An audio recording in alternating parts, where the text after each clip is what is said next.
the Honorable Minister Pamsek and your entourage, you are most welcome.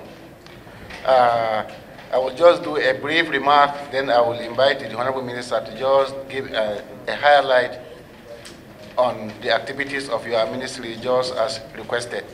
Today, to this Honorable Committee is a special day to us. Why I say it's a special day, Honorable Minister, colleagues, you are aware this committee was established by this 10th Assembly. And since the establishment of this committee, today is the first day we are meeting with the ministry and the members of his entourage, the PAMSEC and the ministers of the ministries that at least we have the responsibility to oversight. And another thing that made me to say that today is a great day, honorable colleagues, this committee is one of the best committees that was blessed. Why I say it's one of the best committees that was blessed, it's a committee that at least has two ministers whom they are all the members of this institution. The minister, main minister, the minister of state. And we have to thank Mr. President Iban for not being appointing one of our own to be part of his own cabinet. I want to use this opportunity also to thank Mr. President. Also to congratulate you, honorable ministers, you and the Minister of State, whom you are a member of this House 1999 to 2003, a Senator 2015 to 2019. Your Minister of State was also a Senator, was even the last principal officers of the Senate, the last assembly, which we are all in this institution together. We appreciate you and we appreciate Mr. President for giving you this opportunity.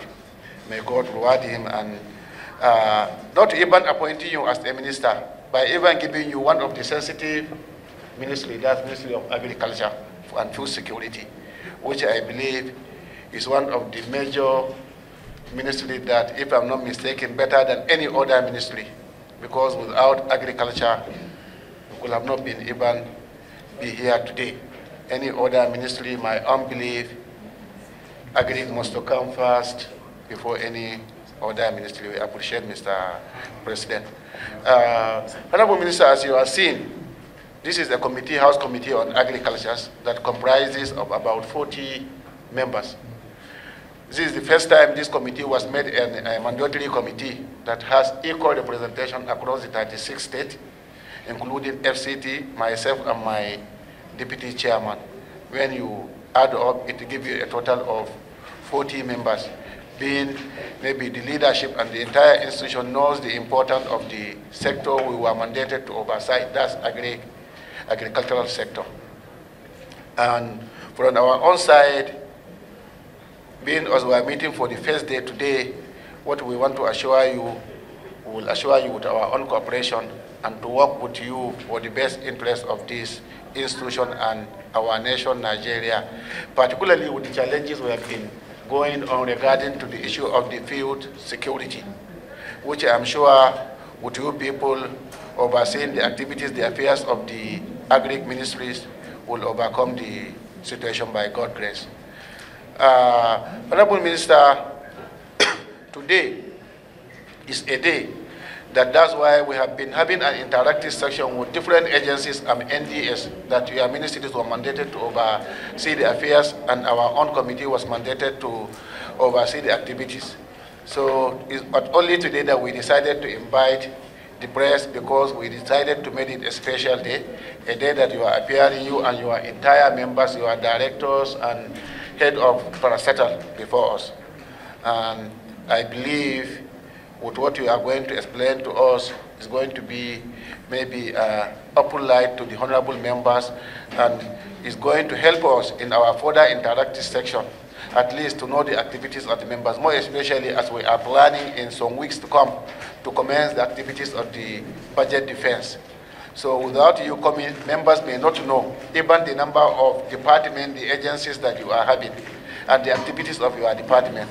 But I believe with what you have submitted here today, if you can maybe go through it in summary, members will know now the activities of the Ministry of Agric and why the Ministry of Agric is important and why we need to work to support each other for the success of the entire ministry and the institution and the mandate that was given to you by Mr. President as Minister of Food Security. We have to collaborate to make sure that the security of the food is being achieved. And by God's grace, with the composition of what we have in the ministry, it will going to be achieved. Honorable Minister,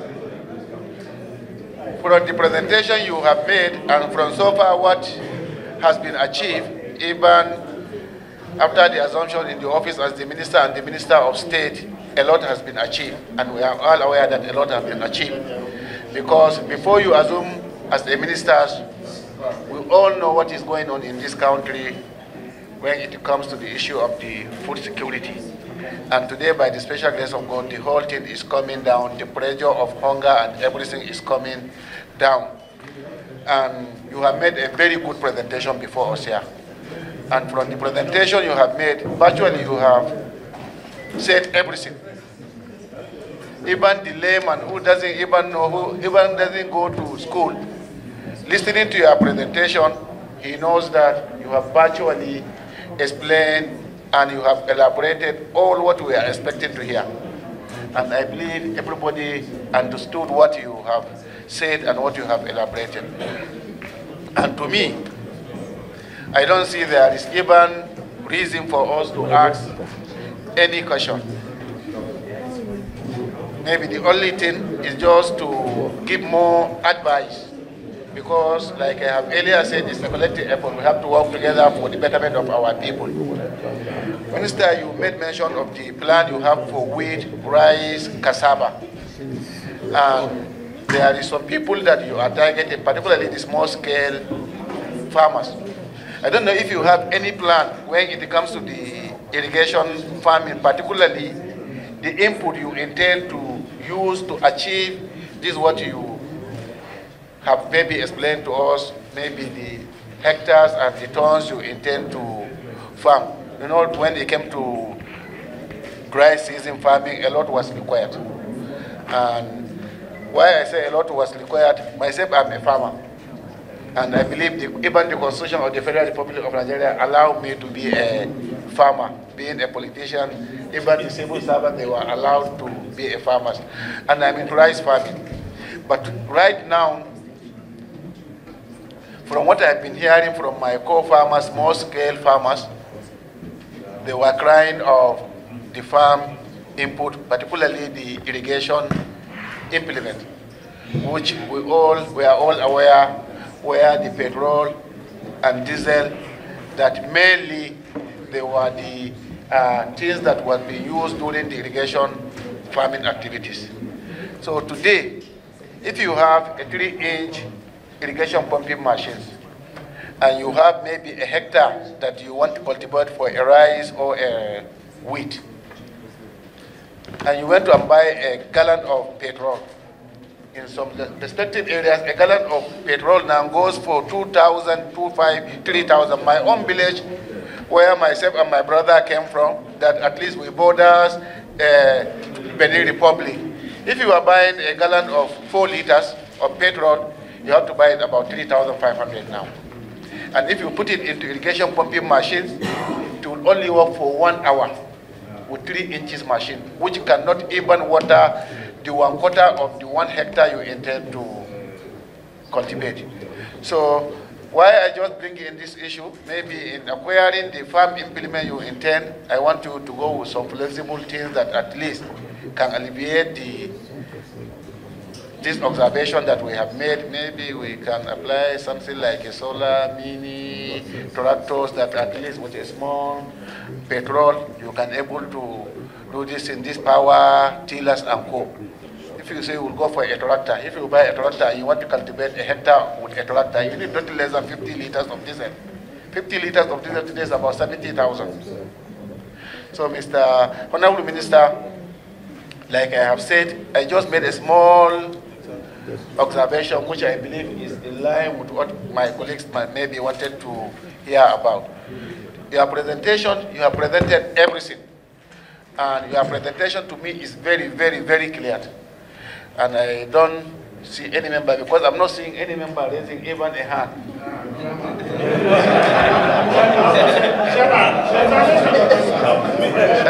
Mr. Chairman. Mr. Chairman.